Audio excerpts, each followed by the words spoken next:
بسم اللہ الرحمن الرحیم۔ السلام علیکم۔ شدید نظر بد کا منہ توڑ حل۔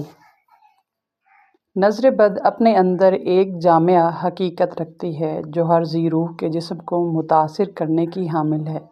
اگر کسی کو سخت ترین نظر بد ہو جائے جو دم تعویذات وغیرہ سے نہ اتر رہی ہو تو انشاءاللہ 3 روز کے استعمال سے سخت ترین نظر بد بھی دفع ہو جائے گی۔ اس عمل کی اجازت عام ہے، ان باکس میں یا کمنٹ میں اجازت طلب نہ کریں، بس اپنی دعاؤں میں یاد رکھیں، کمنٹ میں سبحان اللہ لکھ دیں۔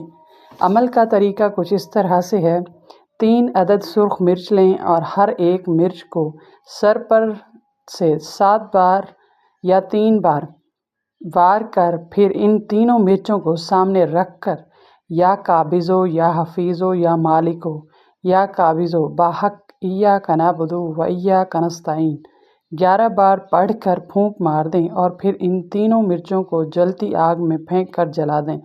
مسلسل 3 روز تک ایسا ہی کریں، انشاءاللہ سخت سے سخت ترین نظر بد بھی ختم ہو جائے گی۔ عام نظر بد صرف ایک بار کرنے سے دفع ہو جائے گی۔ یاد رہے کہ یہ عمل زوال کے وقت یعنی جب سورج سر پر ہو تو ہرگز نہیں کرنا، باقی جس وقت چاہے آپ